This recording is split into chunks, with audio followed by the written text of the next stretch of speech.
Hello everyone, this is Coach Netch, and today I'm going to help you with your AP US History Study questions 23 through 34. So your first question was, what was the commercial incentive that led the English to explore the colonies in America?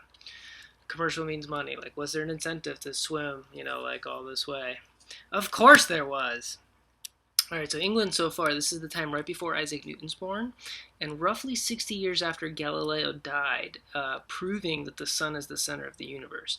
And as you studied in the years before school, you know that this really upset the church and kind of like weakened, like the core foundation of their power.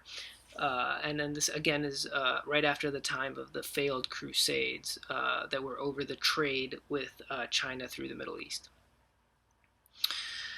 So, the trend in general is people are starting to seek answers outside of religion, and they're seeking them in science and exploration. So, back to the question, commercial incentives, of course, most definitely.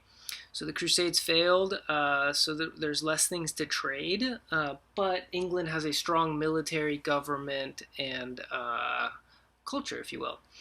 So there's this guy Columbus, and then he had this crazy idea to sail around the world. After Galileo proved that it's round and everything rotates and everything, so he's like, "Hey, I'm going to sail to India." So he tried to convince the King of Spain and failed, and then he eventually convinced the King of England, who chartered him a boat, and basically paid for his trip to like hire men and recruit and go sail. And then they didn't understand or think that America existed. They were going to sail around the world to India for that spice trade that they lost after the Crusades failed.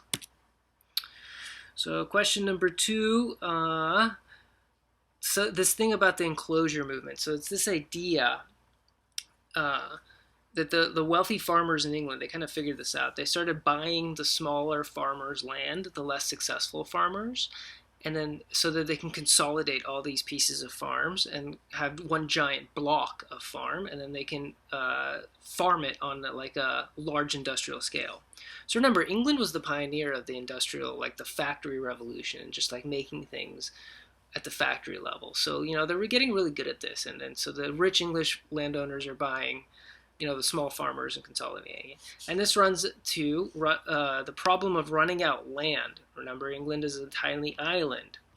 And then so these ideas of colonizing more land somewhere off the island is like really prevalent. And there's a dude that makes a pretty good case about it. And I'm going to tell you about him later. The Richard Heikel. All right, let's move to question 3. Mercantilism. Okay, here's Heikel's thing. So this was question 4, but I stuck it in here because this is his entire thesis, is 21 points to the English Parliament, like making this case that hey guys, we need more land, and the idea of how the resources are going to flow back to the Queen, and we're all going to prosper, but we're really going to just exploit as much resource from foreign land as possible. Again, there is a little negative bite to mercantilism because it led to things like slavery and things I'll discuss later. So mercantilism is the idea of making money from land and resources. These are the charters. So charters basically the government sending, if me and you were chartered to go sail to America, we would have the right to set up a farm, build houses, do things under the Queen, as long as we follow some kind of code, as long as we are British or loyal to British companies, pay our taxes, and sell everything back to Britain and send all the resources back. So it's kind of like a mission. I mean, we're going to do the same thing with Mars today, right? We're going to get charters to build things on Mars, and possibly Eurekademics will have a charter to build the first tutoring center on Mars. Who knows? So these are the charters. You can click through them and study them if you want. It's basically, again, the rich landowners, they're coming up with this idea of a corporation. They're like, hey, we want to invest in the boat. We want to invest in the sailors, the food, the risk. But as a shareholder, we want all the profits from all the land and everything that you get from it, right? For the purposes of trade, exploration, and colonization. So this is the birth of the corporation. Charters are basically like corporations. So the key takeaways about mercantilism consisted of it's Great Britain's position that the economic it's an economic position to increase wealth. The colonies would be the supplier of raw materials and exporters of finished products.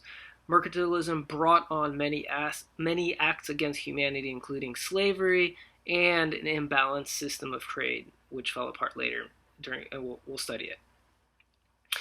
Compared to the United States, England is small and contains few natural resources. Mercantilism, an economic policy designed to increase a nation's wealth through exports, thrived in Great Britain between this era, 16th and 18th centuries. Great Britain enjoyed the greatest benefits of mercantilism. During the period, the prevailing economic wisdom suggested that the empire's colonies could supply raw materials and resources to the mother country and subsequently be used as export markets for finished products. The resulting favorable balance of trade was thought to increase national wealth. Great Britain was not alone in this line of thinking. The French, Spanish, and Portuguese competed with the British for the colonies. It was thought that no great nation could exist and be self-sufficient without colonial resources. Because of this heavy reliance on its colonies, Great Britain imposed restrictions on how its colonies could spend their money or distribute assets. And that's what the charter states. All right, let's move on. So, and then I already explained Richard Heichel. So let's move on to number 4, the religious incentive. At this time, so the Puritans are born, and then the church's power is dwindling, right? And so people are having ideas. The English had their own Reformation. I think King Henry was really displeased about, with his wife or something, and he didn't like how the church prohibited a divorce. So he changed the church. Came up with his own church. He said, if this pope won't allow me a divorce, maybe this one will. I think it's a great story. Anyway, here's some notes for you for your essays. Okay? What are the differences between Protestant Reformation and English Reformation? Okay, so this king guy, the King Henry, right? The king ordered the Archbishop of Canterbury to. The main difference between the two are that Henry VIII split from the Catholic Church. He was the one that wanted a divorce for personal reasons, while Martin Luther wanted to transform the church because he disagreed with many teachings of the church. So Henry VIII basically said, forget it, I'm out. Luther, his issue was, the repentance. So he didn't like the idea that you can pay for your sins to go away, and he really thought that the church was lost sight of what its purpose to teach and enlighten and help people grow up to be good people. So here are the key differences. In England, the ruler broke away, and then that's your English Reformation. Bye-bye, church.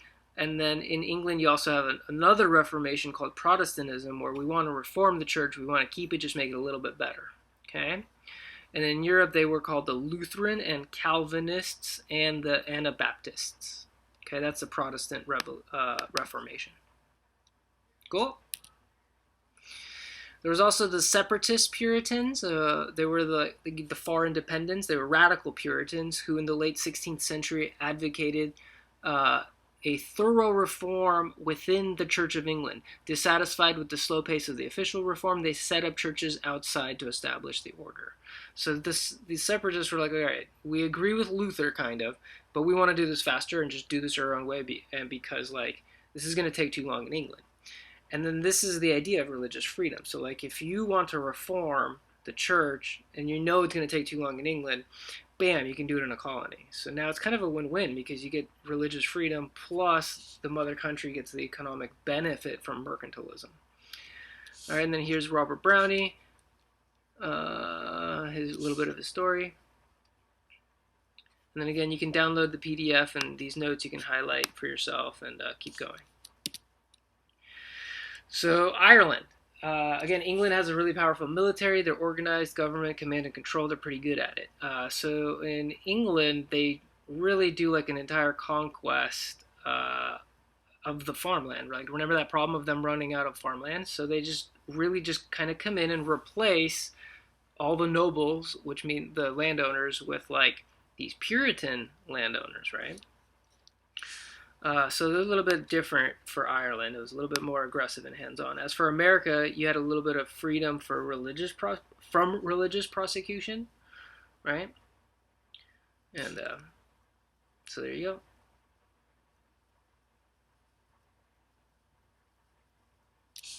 And then, I mean, back to Ireland, I want to finish this. So, like, the English Reformation played a huge role in it because they were like, hey, like, are you tired of the church? Are you tired of, like, not divorcing your wives or whatever? So it seemed like the populist thing to do at the time. It was really, like, hipster to, like, break away from the church. And a lot of old time Ireland guys were like, yeah, like Brexit, like, break away from my old Irish, tyranny. But, little did they know that they were giving up power basically for the same corrupt power, but under British rule. So that's how they colonized Ireland. And then this is like their tactics about it. So they set up these plantations, right? So the plantations in the 16th, 17th centuries of Ireland involved the confiscation of land by the English crown. There you go. So they would like confiscate the land. The ruling class of the communities replaced the older Catholic ruling class, which had shared with the general population a common Irish identity and set of political attitudes. The new ruling class represented both English and Scottish interests in Ireland, and that's how they took it. The physical and economic nature of the Irish society was also changed as new concepts of ownership, trade, and credit were introduced. These changes led to the creation of the Protestant ascendancy, which during the 17th century secured the authority of crown government, which means British rule, in Ireland. Cool, right? So this is like, Ireland became a puppet of England. So like, bam, more resources, and now let's do the colonies. Let's move on. The French were very different. So the French the one guy, we'll read about him later, he had a very interesting idea. So he's left little boys there to like mingle and learn the languages. The French were a lot more delicate with the Native Americans. They wanted to embrace the civilization and cherish them and integrate with them. So they had a little bit of a different idea when it came to colonizing the land. The Spanish took the idea of just kill, destroy, and like rebuild. The English scorned and neglected them, so they just tried to push them out for a while. And then, as you know, the Aztecs and the Latin America, the Spanish just kind of arrived, and the guns versus arrows. I mean, you don't need me to draw you a picture, right? Again, the French approach was interesting. Look that up. And that led to the Métis people. Might be asked that. There he is, Coureur de Bois. That was the guy, the French guy, that had that idea of like leaving French boys in the Native American towns so that they would be nice and kind of like grow together as two communities and kind of support each other. And remember, this relationship later, when we were fighting the Brits, we used the French connection and we fought alongside with Native Americans with the French to fight off the Brits. That's coming up later. And then again, my notes are available for you to download below. And there's your last question was this particular Roanoke Colony. So I found it on Wikipedia by Walter Raleigh, to found the first Parliament English settlement in North America, blah, blah, blah, blah, basically North Carolina. So the key takeaways from this homework assignment or the study assignment, the whole goal of colonization from England or Spain or France, or whoever you want to talk about, was to gain more resources and so that the mother country can profit more, basically at any cost. And then you had the freedom from religious persecution. So if your religion doesn't really fit in with England and the way we're going, you're free to try it at the colonies. All right, you know how to reach me if you need more help. I hope that helps you prepare to your success.